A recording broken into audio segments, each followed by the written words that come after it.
자, 이제 본격적인 여름이 시작됐고요. 이제 얼마 안 있으면 여러분 이제 즐거운 방학이 될 것 같습니다. 이제 방학 얼마 안 남았죠? 한 2주 남았나? 태영이 방학 얼마 남았어? 2주 남았습니까? 야, 2주만 지나면 이제 방학이네? 예, 방학이 되면 좋겠다. 학교 안 가고 대신 학원 일찍 가잖아. 그치? 좋겠죠? 예. 잠 못 자는 건 뭐 똑같습니다. 그쵸? 학원 가는 거하고 학교 가는 거 차이지. 반응이 없는 거 봐서는, 예, 제 말 동의하는 걸로 알도록 하겠습니다. 자, 44페이지, 발열 반응, 흡열 반응 보자. 왠지 느낌에 저번 주에 했던 것 같은 느낌이 드는데, 이거 저번 주에 했니, 안 했니? 안 했니? 안 했어요? 예. 자, 보자.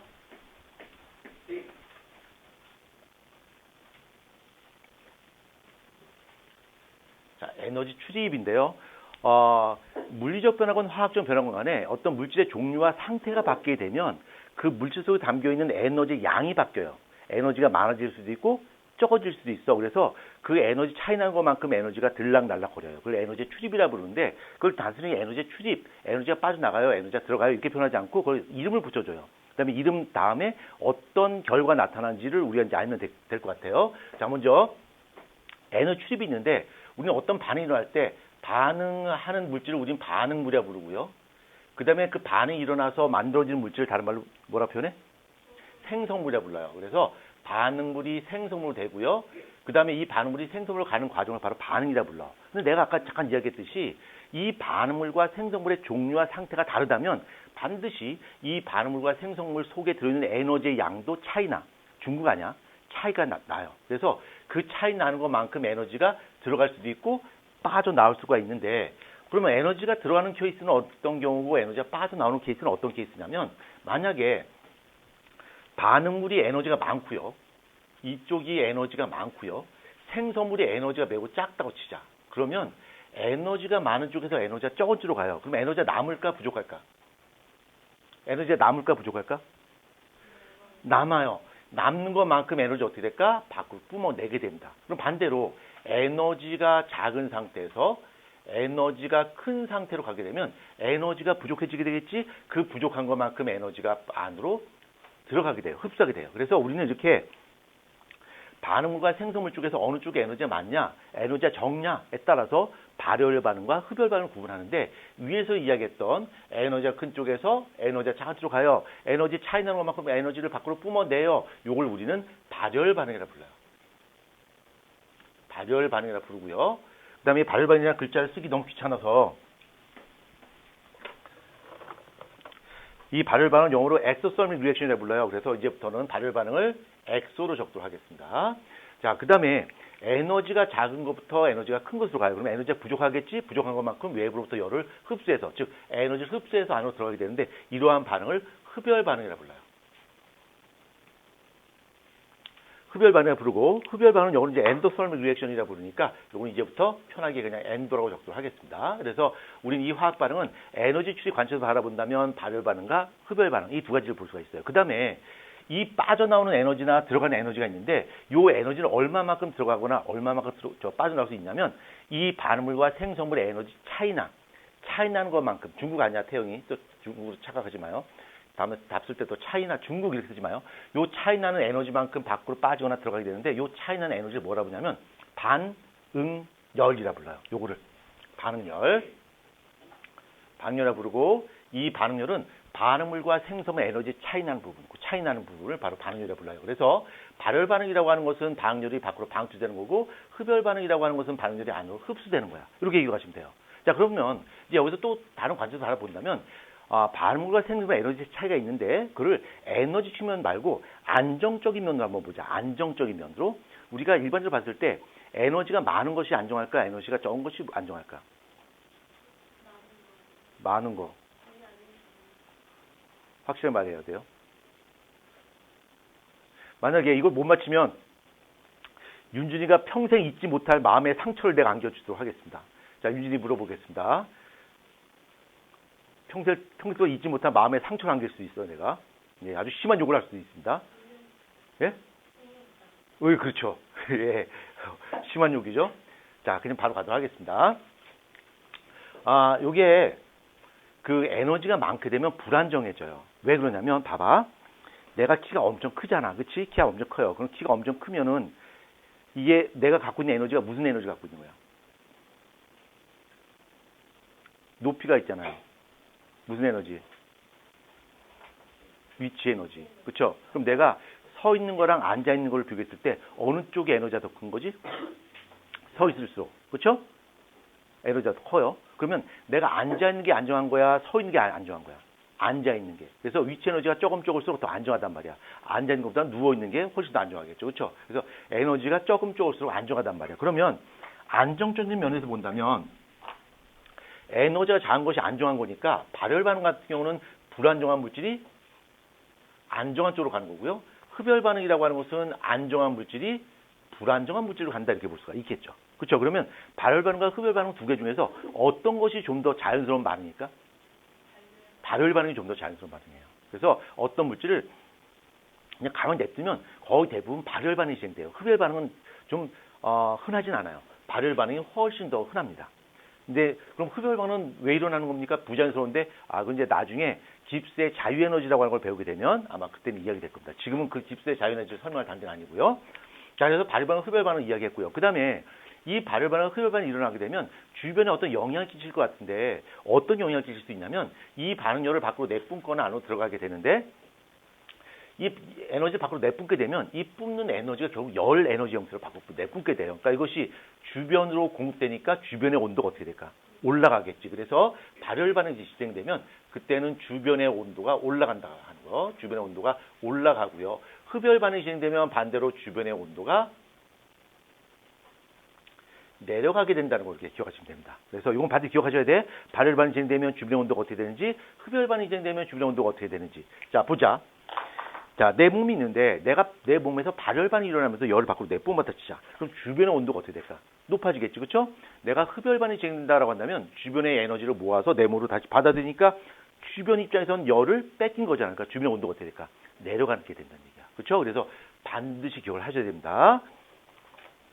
자, 그다음에 이런 발열 반응과 흡열 반응을 화학 반응식으로 표시할 수 있는데 우리가 예전에 한번 화학 반응식 배웠었죠. 만약 예를 들어서 여기 A란 물질과 B란 물질이 만나서 C란 물질로 간다라고 가정했을 때 이 반응이 만약에 발열 반응을 가정하자. 이 반응이 발열 반응이야. 열을 내뿜는 거야. 그러면 이 뿜어내는 에너지 이걸 반응열이라고 부르는데 반응열을 뒤에다 표시해줘서 발열 반응과 흡열 반응을 구분할 수가 있어요. 화학 반응식에다가. 그래서 만약 얘가 A와 B가 반응해서 C가 될 때 100kJ만큼 에너지 만약에 내뿜는다라고 한다면 여기다가 플러스 100kJ 이렇게 써요. 이게 바로 발열 반응이야. 플러스 100을 쓰는 것이. 그럼 만약에 반대로 C가 A와 B로 간다라고 한다면 이때는 무슨 반응이 될까? 방향이 바뀌었으니까 무슨 반응이 되는 거야? 흡열 반응이 되는 거야. 그리고 흡열 반응이 되면 발열 반응이 진행될 때는 100kJ만큼 밖으로 내뿜게 되겠지만 거꾸로 흡열 반응이 진행되면 그거 뿜어낸 것만큼 다시 어떻게 될까? 다시 안으로 흡수한단 말이야. 절대값은 똑같아요. 그래서 마이너스 100kJ 이렇게 적을 수 있습니다. 그래서 뒤에다가 화학 반응식에다가 앞에 플러스 부호를 붙였다라고 한다면 이것은 발열 반응을 뜻하는 것이고요. 앞에 마이너스 부호가 붙었다 그러면 이것은 흡열 반응이 진행되는 거야. 그 다음에 이 절대값 100, 이 절대값 100이라고 하는 것이 바로 반응물과 생성물 에너지 차이, 반응, 열을 뜻하게 되겠구나라는 사실 알 수 있겠죠. 그 다음에 이것도 역시 그래프로 표현할 수가 있게 되는데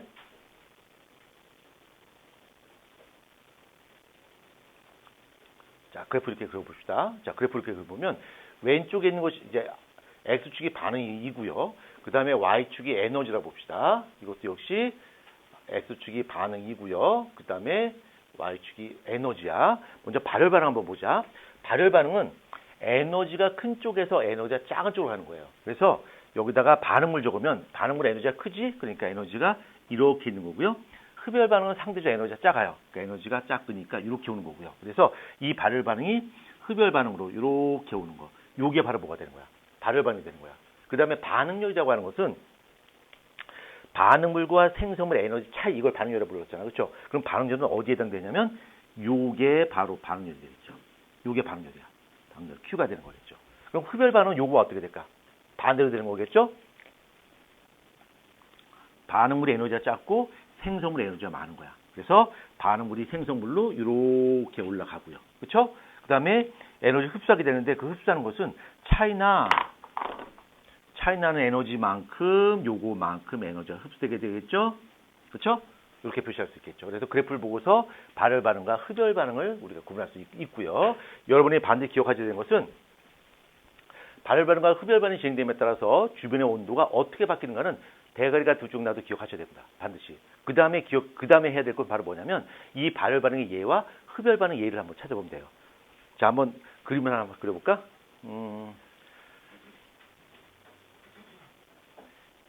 현준아, 이게 뭐지?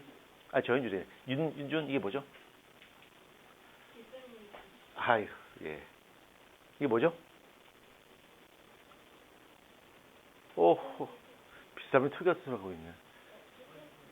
예? 얼굴입니다, 얼굴. 자, 얼굴이고요. 자, 얼굴이고요. 자, 얼굴이고요. 요즘처럼 더울 때 좀 밖에 가서 들고 뛰었어요. 들고 뛰었더니 얼굴에 뭐가 나올까? 예, 땀이 나옵니다. 어떤 친구는 뭐가 나올까 했더니 개기름이요. 그런데 아닙니다. 땀이 이렇게 나요. 자, 땀이 나는데 요 땀의 성분을 한번 보면 요 땀이 H2O입니다. H2O고 현재는 이 땀이니까 액체야, 고체야, 기체야? 액체고요. 시간이 지나게 되면 여기는 H2가 뭘로 바뀔까? 기체로 바뀌겠죠. 그렇죠? 우리 요 현상을 바로 뭐라 불러? 증발 또는 기화라 부르겠죠. 그렇죠? 여기 바로 증발, 기화가 일어난단 말이야. 그럼 이때는 발열 반응이야, 흡열 반응이야? 발열 반응이야, 흡열 반응이야? 흡열 반응이죠. 여기 있는 액체에 비해서 기체의 운동의 에너지가 훨씬 커요. 움직임이 활발하니까. 이쪽 액체는 에너지가 작고요. 기체는 상대적으로 에너지가 큽니다. 그래서 에너지가 작은 쪽에서 에너지가 큰 쪽으로 가게 돼요. 그럼 에너지가 부족하지? 부족한 것만큼 어떻게 될까? 에너지를 흡수하게 되겠지.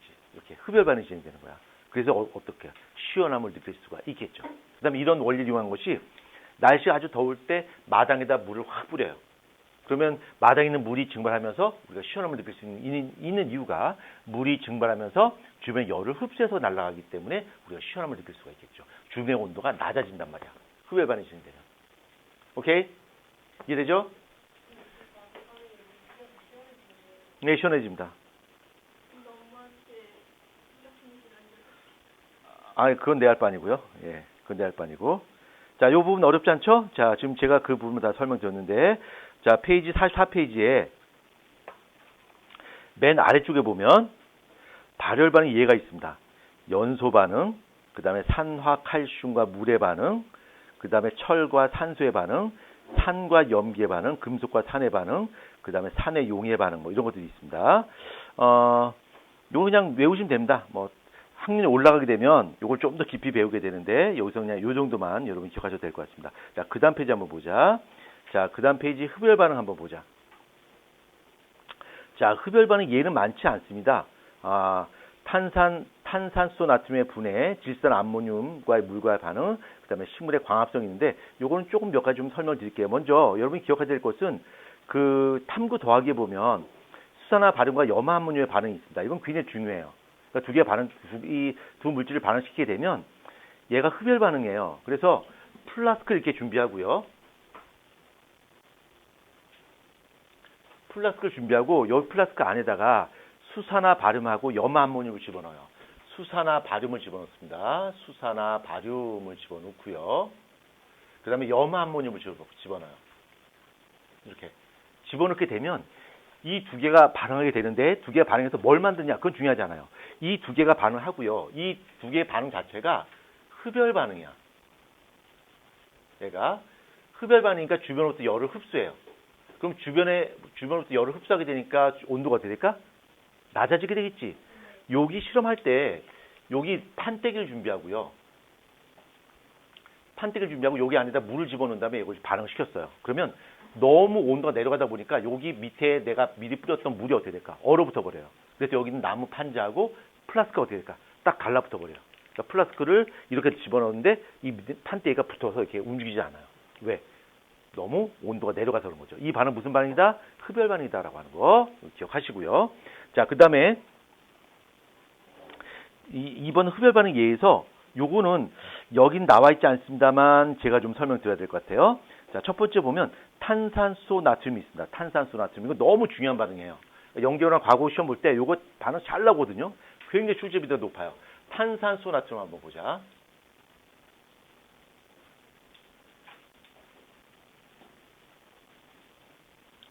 자, 탄산수 나트륨은 우리 집에 다 있죠? 그렇죠? 이거 특히 많이 쓰는 사람이 누구야? 엄마가 많이 써요. 엄마, 우리 집에 탄산수 나트륨 있어요? 그러면 엄마, 있지라고 하실 거예요. 근데 엄마는 이거를 탄산수 나트륨이라고 부르지 않아요. 뭐라 부를까? 베이킹 파우더 또는 베이킹 소다라 불러요. 베이킹 소다 어디다 쓰지? 요리할 때 써요? 그것도 요리는 요리죠. 뭘 만들 때 써요? 응? 뭘 만들 때 쓰지? 빵 만들 때. 빵 만들 때. 자, 빵 만들 때 얘를 왜 집어넣나 한번 보자. 자, 탄산수 나트륨의 화학식은 이렇게 돼요. 이게 탄산수 나트륨입니다. 탄산수 나트륨이고요. 얘를 열을 가해요. 열을 갑니다. 열을 가게 되면 얘가 분해가 됩니다.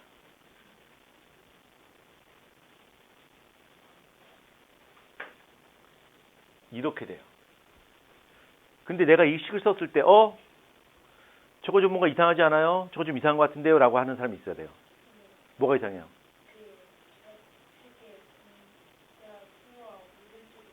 그렇죠. 계수가 안 맞아. 그렇지? 그래서 계수를 맞춰주기 위해서 여기다가 곱하기 2를 합니다. 이렇게 했어요. 그러면 계수가 딱 들어맞아요. 탄산수 나트륨에다 열을 가게 되면 얘가 탄산 나트륨하고 수증기하고 CO2가 발생해요.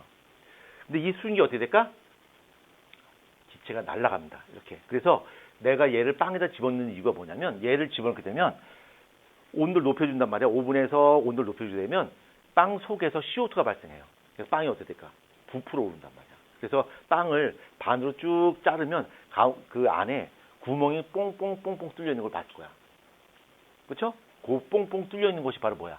이산화탄소 기체가 빠져나갈 흔적이 남아 있는 거겠죠. 이렇게 이런 용도로 쓰게 됩니다. 그래서 요거를 탄산수 나트륨을 분해하게 되면 CO2가 발생하고 요때는 뭐가? 열 에너지가 공급이 돼야 되는 거야. 열 에너지가 공급이 돼야지 이 반응이 일어난다는 얘기죠. 그래서 얘는 흡열 반응이 됩니다. 근데 여기서 나오는 것이 CO2인데 CO2는 눈에 보여 안 보여? 안 보여. 그래서 이게 정말 빠져나오는 기체가 CO2인지 아닌지 CO2를 확인하는 방법이 있어요. 이것도 영재고 과거의 아주 단골 메뉴입니다. 자, CO2 확인법. 이산화탄소 기체인지 아닌지 확인하는 방법이 있는데 한 두 가지 정도가 있는데 우리는 한 가지 정도만 배워요. 대표적인 예로 석회수를 집어넣습니다. 석회수 집어넣는데 석회수의 화학식이 CaOH2야.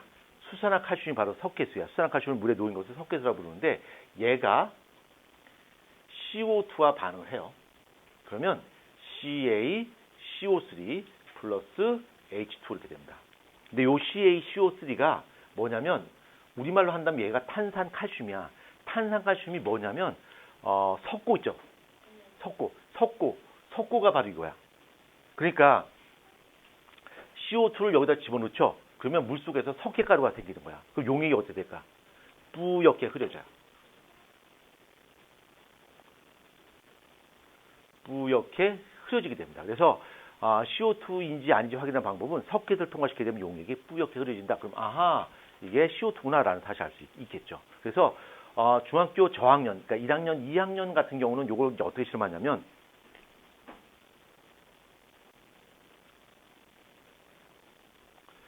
펜이 왜 이렇게 안 나와? 여기다 그릴까? 그래, 여기다 그리자. 여기다 지으면 되니까. 내가 뭘 그리는 것 같아? 사람. 자, 사람입니다. 이게 뭐야? 빨대고요. 여기다가 석회수를 집어넣고요. 마셔야 될까? 불어야 될까? 불어야 되는, 마시면 죽어요. 불어요.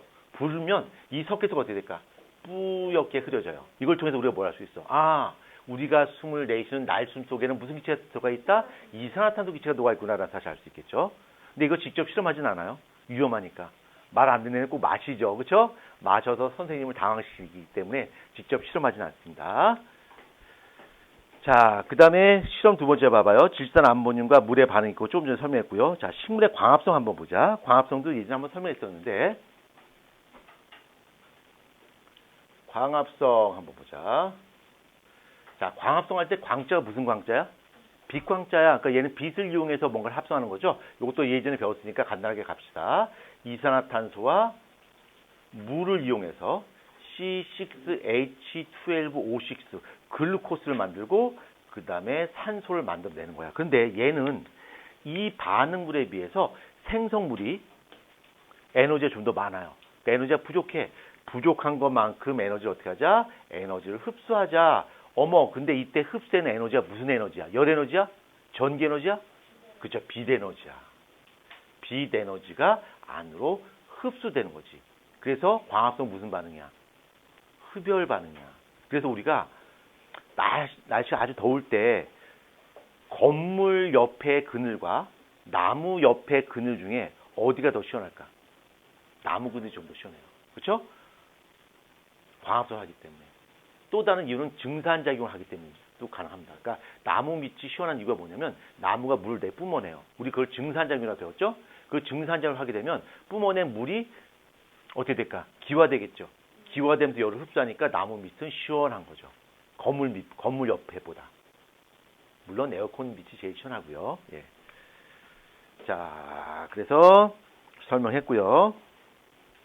45페이지 빈칸 채워놓읍시다. 자, 빈칸 채워놓고 넘어가도록 하겠습니다.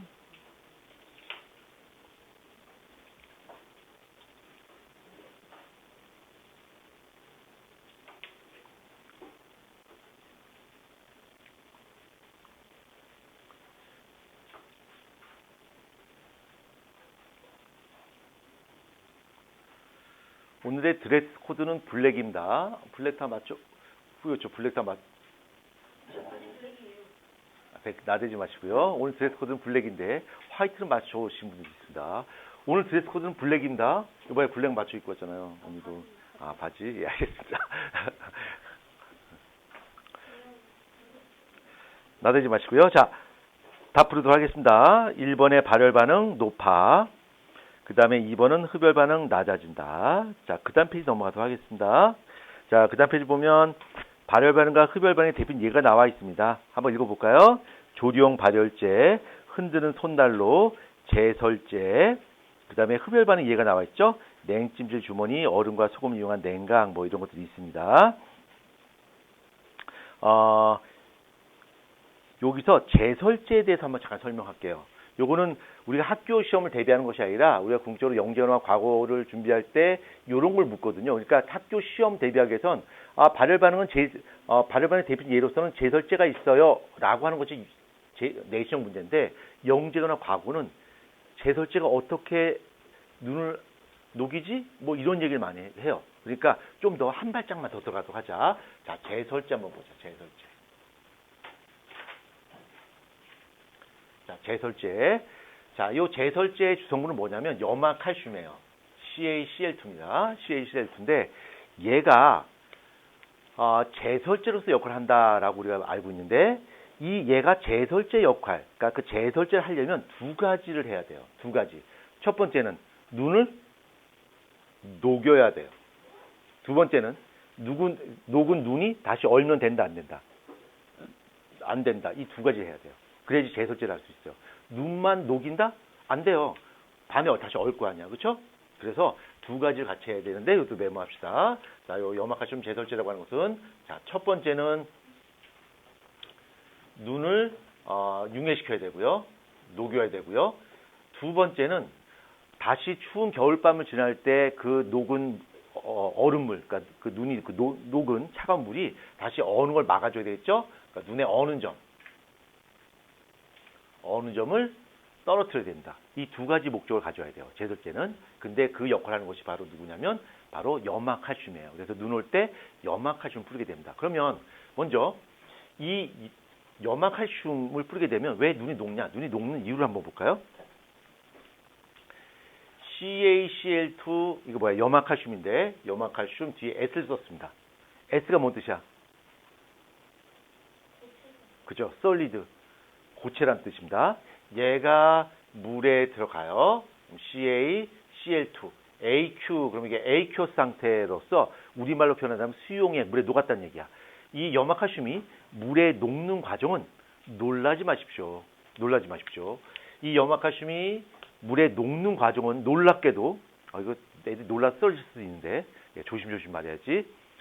염화칼슘이 물에 녹는 과정은 충격적이게도 발열 과정이에요. 그렇죠. 죽여버리니까 진짜. 왜 그래? 홍명보답게 홍명보스럽습니다. 발열 반응이에요. 그럼 집어서 후시딘 바르십시오. 자, 얘가 발열 반응이란 말이야. 열을 내뿜어내요. 그러면 얘가 밖으로 열을 내뿜게 되니까 뿜어낸 열, Q라 표현하는데 이걸 가지고 바로 뭐야? 눈이 용해되는 거겠죠. 눈이 녹는단 말이야. 그러니까 염화칼슘이 물에 녹는 과정 무슨 과정이다? 발열 과정이다. 열을 내뿜으니까 주변의 눈이 잘 녹을 수가 있겠죠. 자, 그 다음에 한번 봅시다. 그러면 두 번째, 어느 점을 낮춰줘야 된다 그랬어. 그렇죠? 어느 점을 낮춰주는데 어느 점을 어떻게 낮춰주냐 한번 보자. 자, 염화칼슘이 물에 녹았다 치자. 물에 녹아요. 물에 녹게 되면 얘가 녹는 건 어떻게 녹냐면 녹아서 Ca2 플러스하고 Cl 마이너스 두 개로 이온화가 돼요.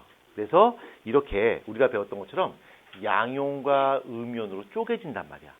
쪼개지는데 이 쪼개진 것들이 어디에 들어가 있을까? 어디에 들어갈까?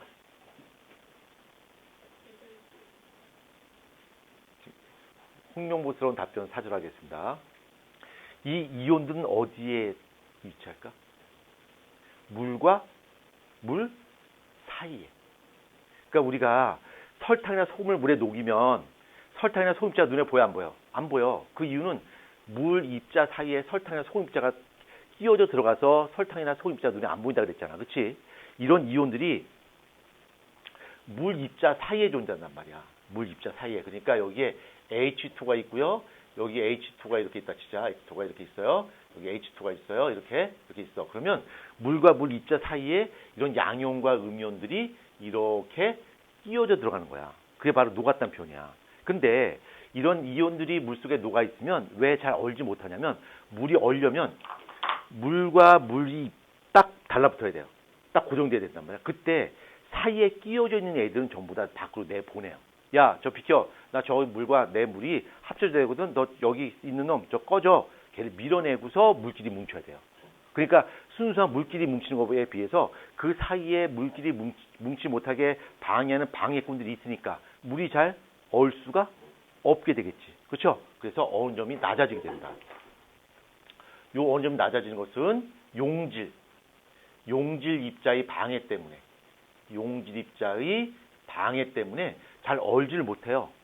그래서 어느 점이 좀 더 낮아지는 겁니다. 그러면 물속에 뭔가가 녹아 있을 때 잘 얼지 않는 그 대표적인 사례가 바로 뭐가 있냐면 콜라 있죠. 콜라가 뭔지 알죠? 콜라 모르시나요? 여러분 좀 시간 되고 저 돈이 용돈이 넉넉해지면 콜라라고 하는 걸 한번 사 먹어 보십시오. 아직 콜라를 한 번도 안 사 먹어본 것 같은데. 콜라 처음 보나요? 처음 봐요? 먹어봤죠? 자, 콜라를 얼려보자. 냉동실에다 콜라를 얼렸어요. 그러면 다 언 다음에 콜라를 먹어보면 콜라의 그 톡 쏘는 맛을 느낄 수 있을까? 못 느낀다. 그냥 얼음 맛이에요. 아무 맛도 안 나요. 왜 그러냐면 이 콜라를 얼리게 되면 그 물 입자들이 콜라의 성을 나타내는 입자들 있죠? 설탕이라든가 뭐 이런 것들 있죠. 이런 것들을 야, 저리 꺼져. 나 물하고 뭉쳐야 돼. 너 저리 꺼져. 다 밀어내버려요. 그래서 물끼리만 뭉치고 그 밀려난 성분들이 콜라 아래쪽에 잔뜩 몰려 있어요. 그래서 그냥 먹어보면 그냥 얼음 맛이 나는데 끝에까지 다 먹죠. 끝에 어느 한순간에는 달아도 너무너무 달고요. 맛이 너무 막 써. 그래서 못 먹습니다. 그 정도로 물들이 뭉칠 때는 나머지 애들을 다 밀어내고서 뭉쳐요. 언단 말이야. 그래서 이런 염화칼슘 같은 것들이 들어오게 되면 이런 이온들이 용매 사이에 끼어들어서 용매가 달라붙는 것을 방해한다는 얘기야. 이것이 바로 응고 현상을 방해하는 거죠. 그래서 잘 얼지 않게 됩니다. 그럼 여기서 하나 더. 선생님, 그러면 염화칼슘 대신에 소금을 뿌려도 되나요? 염화칼슘 대신에 된다 안 된다?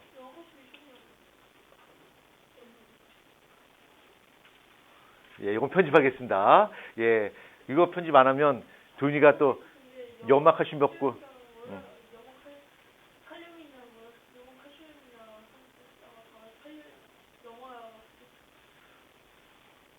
놔두지 마시고요. 예, 큰일 납니다. 자, 염화나트륨 한번 보자. 염화나트륨은 NaCl이야. 그쵸? 이게 소금입니다. 얘가 물속에 들어가게 되면 Na 플러스하고 Cl 마이너스 되니까 소금을 집어넣어도 이온이 형성되니까 응고되는 현상을 방해할 수 있겠지. 어느 정도 낮아져요. 근데 우리는 소금 대신에 염화칼슘을만 씁니다. 그 이유는 바로 뭘까? 여러분이 상상할 수 있어요. 답변할 수 있어요. 틀려도 좋아요. 틀린다고 해서 내가 막 욕을 하거나 막 그러지 않습니다.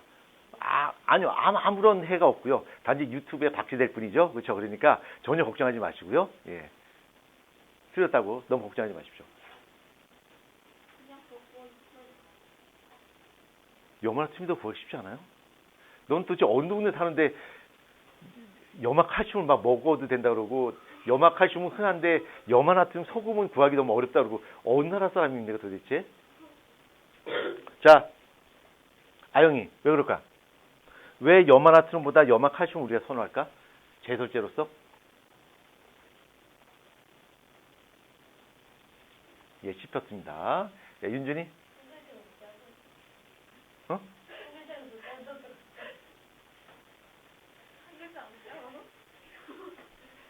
네가 홍명보야? 응. 예, 정답입니다. 예, 빨리 갖다 오십시오. 뭘까? 미안. 왜일까요? 아니요, 둘 다 똑같이 녹는 과정, 둘 다 똑같이 발효 과정이에요. 그래서 이걸 뿌리나 이걸 뿌리나 둘 다 눈은 녹아요.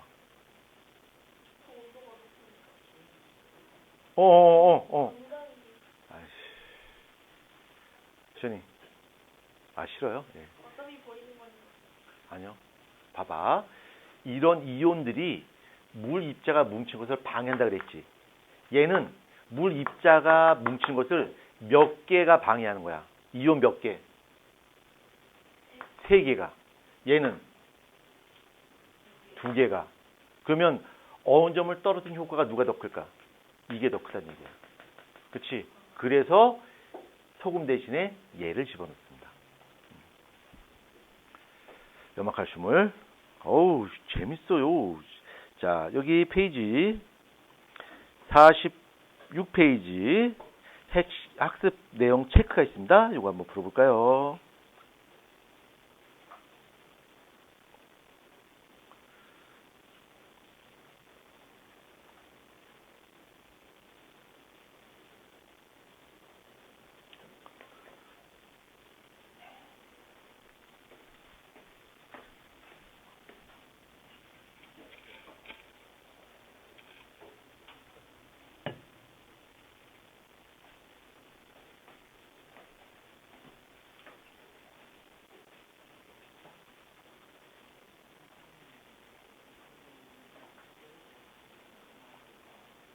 그 내가 언제 하느냐는 그때그때 달라요.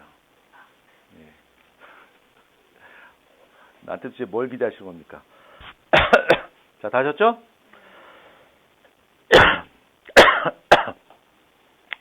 자, 답 체크하고 바로 넘어가도록 하겠습니다. 1번 방출, 2번 방출, 3번 흡수입니다. 아주 쉽고요. 그 다음에 47페이지. 자, 47페이지 탐구하기 문제가 있는데 이건 제가 따로 설명드릴 거 없습니다. 바로 지금 풀어보면 되겠습니다.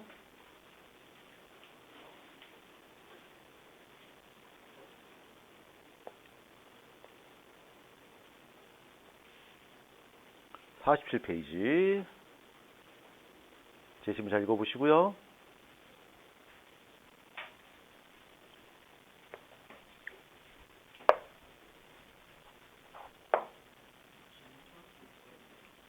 예?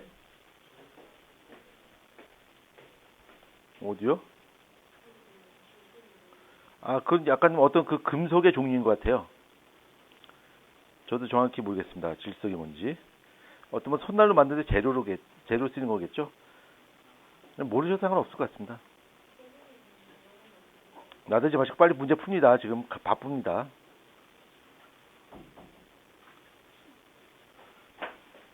오, 빨라요. 예.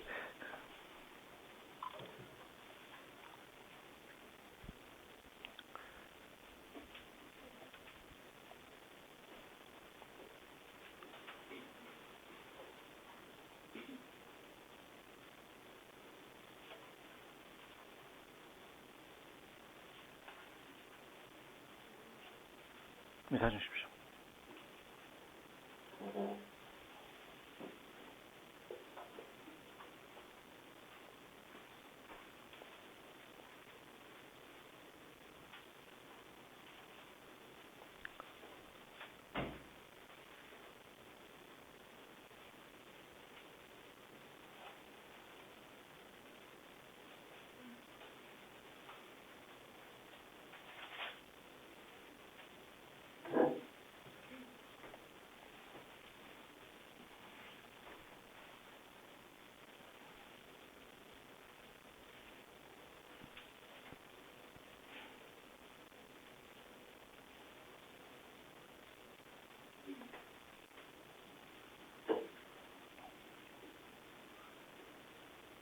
자, 다 됐죠? 자, 답 한번 맞춰보도록 하겠습니다. 자, 탐구하기 문제 1번에 XO, XO. 합이 딱 맞네. 그쵸? 네, 리듬이 있네. XO, XO. 그 다음에 2번. XXXO. 그 다음에 페이지 48페이지 약간 심화 과정 잠깐 좀 터치하고 가도록 하겠습니다. 아, 요건 이제 화학 1에 나오는 개념인데요.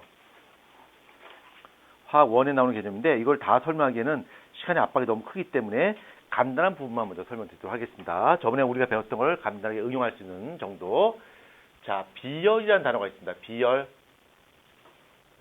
자, 비열이 있는데 이 비열이라고 하는 것은 어떤 물질 1kg 또는 1g 상관없어요. 뭐 1g을 칩시다. 어떤 물질 1g을 1도씨 올리는데 필요한 에너지의 크기를 바로 비열이라고 불러요. 그래서 비열이 비열의 단위가 칼로리 퍼 그람 도시 이런 단위를 갖습니다. 칼로리 퍼 그람 도시. 칼로리는 에너지의 단위고요. 그람은 질량이고 그다음에 그러니까 섭씨는 온도의 단위겠죠. 그래서 만약에 2칼로리 퍼 그람 도시다라고 한다면 이 의미는 어떤 물질 1g을 1도씨 올리는데 얼마만큼 에너지가 필요하다는 얘기야?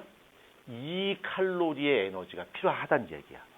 다시 한번 2칼로리 퍼 그람 도시라는 뜻은 어떤 물질 1g을 1도씨 올리는데 2칼로리만큼의 에너지가 필요하다는 이야기겠지. 그래서 만약에 내가 어떤 요거 A라는 물질이라 치자. A라는 물질이 1g이 있어요. 1g이 있는데 내가 여기다가 200칼로리만큼 열을 가져왔다 치자. 그럼 얘는 온도가 몇 도가 올라갈까? 100도가 온도가 올라가겠죠. 그렇죠? 윤준이가 암단 되게 빨라요. 그렇죠? 암단 되게 빠르네요. 물론 나보다는 빠르진 않아요. 저번에 내 실력은 보여줬으니까 뭐 나보다 암산은 빠를 수 없다고 하는 것은 여러분 다 알 거고요. 그렇죠? 예. 자, 그럼 요거 한번 보자. 요번에 A가 100g 있어요. 100g 있고 내가 여기다가 200칼로리만큼의 열을 가해줬습니다. 그럼 온도 몇 도 올라갈까? 물 100g에 200칼로리 가했어. 몇 도 올라갈까? 1도가 올라가겠지. 그렇지? 어떤 의미인지 이해할 수 있겠니? 이해할 수 있죠? 자, 요걸 가지고서 한번 문제 풀어볼 거야. 그릇이 있습니다. 그릇이 있고요. 자, 그릇 하기 전에 요거 한번 해야겠다. 그 다음에 저번에 중학교 1학년인가 2학년 과정에서 배웠는데 이거 Q는 C, MT, 씨암탉. 씨암탉. 기억나니? 네, 크리스마스 트리. 그쵸? CMS 아니고요. 예, CMS 아니고 CMT입니다. 예. CMS는 CMS 학원을 다니는 선생님, CMS 티처고요. 여러분은 뭐야? 학생이잖아. CMS 다니는 스튜던트니까 CMS가 되는 거고요. 그쵸? 여기는 그쵸? CMT. 예. 잊어버리시고요. 자, CMT입니다. 자, C는 뭐야, 이거? 비열이야. M은 뭘까? 질량. T는 뭘까? 온도 변화. 이거 이전에 설명했었죠? 기억나죠? 이건 기억해야 됩니다. 자, 그 다음에 이쪽으로 이어갑시다. 자, 물이 있고요. 물을 한 300g 정도 준비시켰습니다. 300g 정도 준비시켰고, 지금 현재 온도는 25도씨야. 25도씨의 물이고요. 내가 여기다가 메탄을 가했습니다. 메탄을 연소시켰어. CH4 메탄을 연소시켰고요. 처음에 메탄이 16g 있었어요. 16g 있었는데 태우고 나니까 얘는 14g으로 질량이 줄었어요. 그 다음에 물 300g 있었는데 얘가 온도가 33도로 온도가 높아졌어요. 33도로. 그 다음에 물의 비열.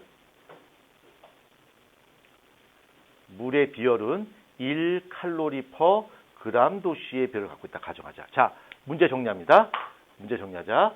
물은 300g 있고요. CH4 16g을 태웠어요. 물론 다 태우지 않았고 요거 차이 나는 것만큼만 태웠어요. 태웠더니 물의 온도가 25도씨에서 33도씨로 올라갔어요. 물의 비열은 1칼로리 퍼 그람 도시야. 내가 궁금한 것은 CH4 1g을 태우는데 얼마만큼 에너지가 발생하냐. 그러니까 CH4 1g당 발생하는 에너지가 얼마냐. 연소열이 얼마냐. 불에 탔을 때 발생하는 에너지가 얼마냐. 칼로리 퍼 그람. 그러니까 CH4 1g을 태웠을 때 발생하는 에너지 양이 얼마냐라고 하는 것이 궁금합니다. 계산해 봅니다. 틀려도 좋으니까. 잘 보이시나요?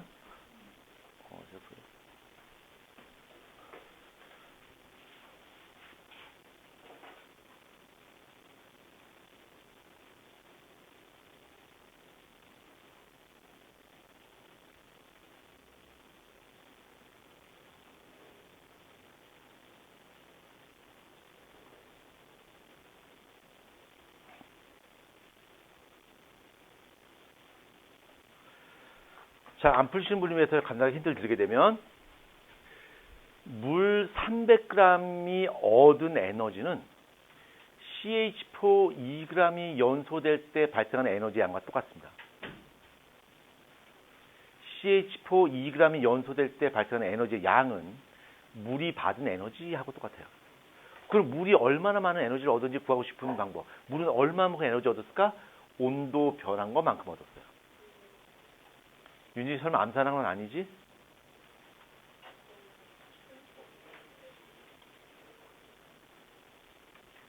암산하지 마시고요. 윤준.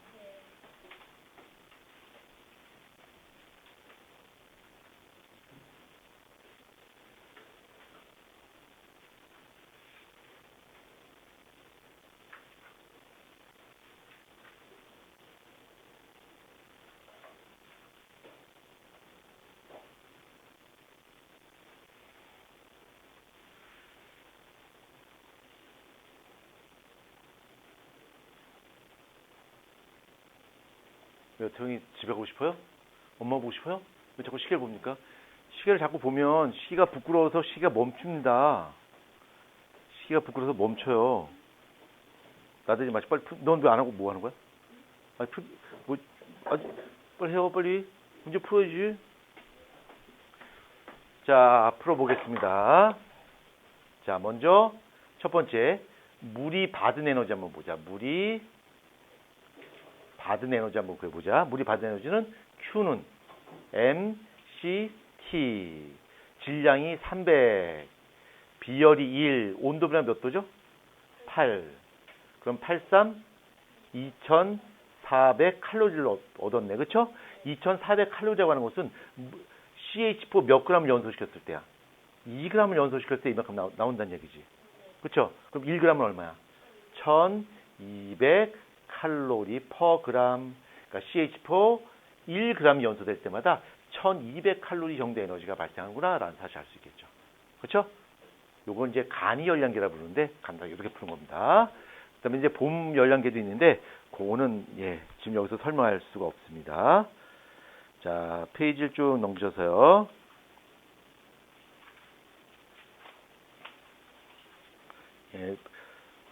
숙제는 요거 챕터 끝나면 숙제는 다 해오셔야 됩니다. 자, 기권과 날씨 한번 보겠습니다.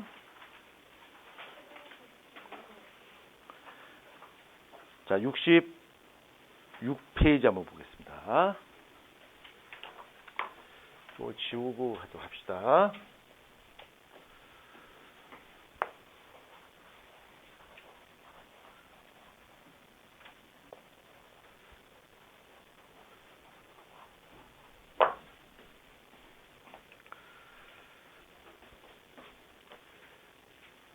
우리가 살고 있는 곳은 어디죠?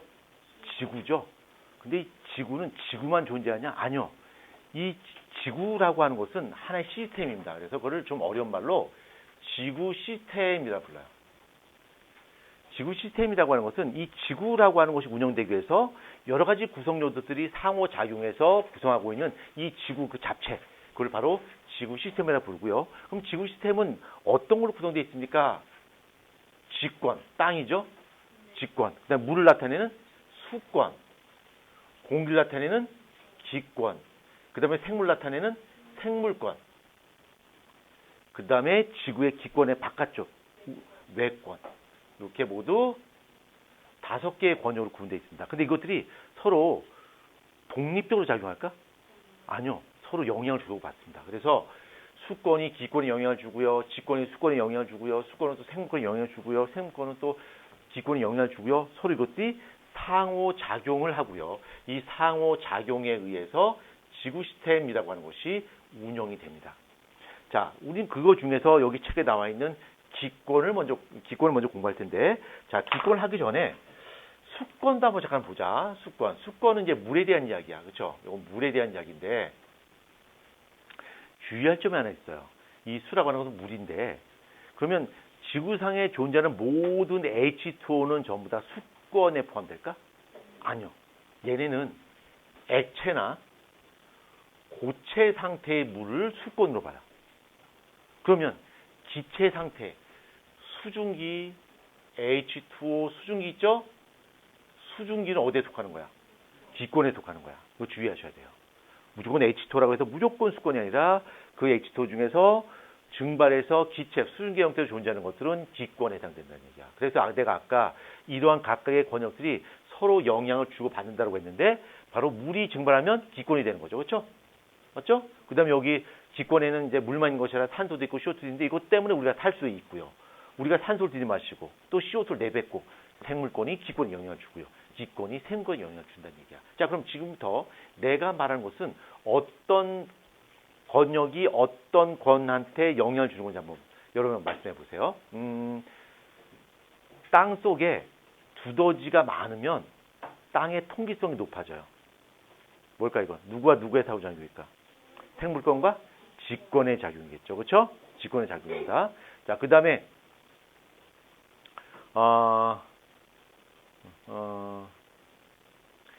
비가 많이 내려서 흙이 깎여져 내려갔어요. 수권과 직권의 작용이죠. 이렇게 서로 영향을 주고받습니다. 그 다음에 이건 못 맞힐걸? 시험 문제도 단 한 번도 나온 적이 없는데 이 문제는 내가 처음으로 만들어냈어요. 내가 대단한 것 같아. 이 문제 만들어냈어요. 어떤 문제 만들어냈네 봐봐. 외계인이 와서 윤진이를 때렸어요. 그렇죠. 외권과 상권이죠. 그렇죠. 이런 문제 내가 만들어냈어. 이게 단 한 번도 나온 적이 없습니다. 예?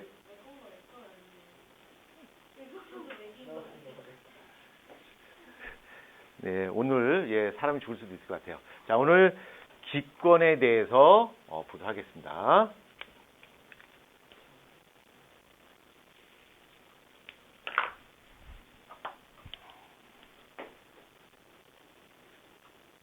자, 기권 한번 보자. 자, 기권이라고 하는 것은 우리 지구를 둘러싸고 있는 대기를 말하겠죠. 대기를 말하고 요 대기는 지표면으로부터 약 1000km까지 뻗어 있습니다. 이렇게 쭉 뻗어 있어요. 그래서 거기까지를 우리가 기권이라고 불러요. 선생님, 한 100km 정도 올라가면 거의 기체가 없지 않아요? 거의 없지만 그래서 조금 남아있어요. 그래서 기체가 조금이라도 있는 거. 그걸 바로 기권으로 우리가 이야기를 합니다. 그 다음에 높이 한 1000km가 있는데 1000km까지 높아질수록 기체 양은 증가할까 감소할까? 높이 올라가면 올라갈수록 기체가 많아 적어? 적어요. 그렇죠? 적어요. 그 적은 거를 기체가 작아요 라는 말을 여러 가지로 표현할 수 있는데 어떻게 표현할 수 있냐면 밀폐된 공간 안에서 기체들이 병진, 회전, 진동 운동을 하면서 벽면을 빵 쳐요. 그래서 이 기체 입자가 벽면을 미는 힘을 뭐라 부르냐면 기압이라 불러요. 기압이라 부르는데 아주 가벼운 수소 기체건 아주 무거운 CO2 기체건 간에 입자 하나가 벽면을 때리는 힘은 어때? 다 똑같아요. 그래서 기체 입자 수가 적으면 그 기체가 벽면을 때리는 힘 자체가 줄어들겠지. 그래서 우리가 기체 입자 수가 줄어들었어 라는 말 대신에 기압이 어떻게 된다? 낮아진다는 표현이에요. 그렇죠? 똑같은 말입니다. 그래서 여기가 기압이 되는 거고요. 여기가 높이가 되겠죠. 높이가 되고요. 이 기압이란 말 대신에 기체의 밀도라고도 쓸 수 있어요. 그러니까 기체가 얼마나 많냐 적냐를 기압이라는 단어로 쓸 수 있고 밀도라고도 쓸 수 있는데 대기의 우리 지표부터 위로 올라오면 올라갈수록 기체 양은 많아지가 적어질까? 적어져요. 그래서 그래프가 어떻게 되냐면 그래프가 이렇게 되는 거죠. 그래서 약 1000km까지 기체가 있습니다. 그러면 대부분의 기체가 지표면 아래쪽에 몰려있는 것은 누구 때문이야? 주로 기체들이 아래쪽에 지표면에 몰려있는 이유는 누구 때문일까? 이것도 역시 여러분이 좋아하는 객관식으로 가도록 하겠습니다. 1번 바람, 2번 꿈, 3번 희망, 4번 홍명보, 5번 중력. 1번이 뭐 있으니? 무엇 때문일까? 바람 때문이요? 중력 때문이죠. 중력이 작용하니까 기체가 지표면에 많이 몰려 있습니다. 이런 현상이 나타나는 거, 이쪽에 기체가 특히 많이 분포하는 것은 바로 중력 때문이다. 중력 때문에 이런 현상이 벌어진다라고 하는 거죠. 그러면 우리 기권 안에는 어떤 기체들로 구성되어 있습니까? 뭐 여러 가지 기체들이 있는데 가장 기체 대기 중에 가장 많은 성분은 질소 기체고요. 그 다음에 산소, 그 다음에 아르곤, 기타 등등 이렇게 합니다. CO2는 매우 적어요. CO2 어느 정도 있나 한번 봐봐. 0.03이죠. 근데 처음부터 0.03이 아니었어요. 0.2였어요. 근데 우리가 열심히 CO2를 만들어냈죠. 인간들이 힘을 합쳐서 CO2를 열심히 만들어냈습니다. 그래서 0.03이 됐고요. 그래서 지금처럼 이렇게 기후가 바뀌었죠. 그렇죠? 우리 인간의 힘으로 기후를 바꿨습니다. 대단하지 않아요? 예. 지금 유럽은 막 기온이 막 40도까지 올라가서 난리가 나는데 그 유럽의 이제 프랑스나 스페인이나 이런 나라 이제 유럽의 선진국들이 그랬어요. 몇 년 전까지만 해도 야, 니네 아시아 그다음에 미국 야, 니네 에어컨 틀지 마. 좀 더워도 좀 참고 해. 뭐가 이렇게 덥다 그래. 에어컨 틀면 지구 환경 망가지잖아. 우리 봐봐. 우리 더워도 참잖아. 에어컨 안 켜고 살잖아. 야, 니네 지구를 좀 사랑해 하면서 아시아하고 저 북미 대륙을 막 욕했어요. 지구 환경을 생각하지 않는다고. 그래서 우리 봐라. 우리는 에어컨도 없고 그냥 부채로 하고 그냥 견디잖아. 그것도 니네는 어떻게 그런 것도 못 견디냐. 답답하네. 막 이렇게 욕했어요. 그리고 이 유럽 사람들이 아시아나 북미 사람들 보고서 막 욕을 하면서 이 유럽 사람들의 그 프라이드 있죠? 우리가 도덕적이나 윤리적으로 훨씬 우월해라고 이제 막 어깨에 힘을 줬던 몇 년 전이 있었어요. 근데 갑자기 유럽의 날씨가 엄청나게 더워졌죠. 그러니까 그 전에는 야, 우리 유럽 사람들은 환경을 생각하는 사람 그런 마음이 강해서 우리 에어컨 안 켜 그러다가 요즘에 난리 났습니다. 에라 모르겠다. 에어컨 사자 그래서 막 마트에 가서 에어컨 막 싸움하고 막 에어컨 뺏고 막 난리 났어요, 지금. 그러니까 역시 이 거울 치료를 당해봐야 돼요. 지금 유럽은 지금 거울 치료를 당하고 있습니다. 40도까지 올라간대요. 예. 그 다음에 그 유럽의 여름은 되게 건조하대요. 습하진 않대요. 그래서 견딜만 했대요. 근데 지금은 되게 습해졌대요. 그래서 사람들이 미치려고 그러고 우리나라는 예전에 비해서 많이 건조해졌어요. 옛날 여름에는 되게 습했어요. 숨이 턱턱 막혔어. 근데 지금은 햇볕만 뜨겁지 습하진 않아서 그러나 견딜만 해요. 우리나라 여름 날씨가 좀 바뀌었습니다. 우리가 유럽 날씨로 바뀐 것 같아요. 자, 대기 중에는 질소 기체 가장 많고 그다음에 산소, 그다음에 아르곤, 그다음에 이산화탄소, 기타 등등 있다라고 기억하시고요. 예, 한 10분 정도 쉬었다 진행하도록 하겠습니다. 시험 범위 잠깐만요.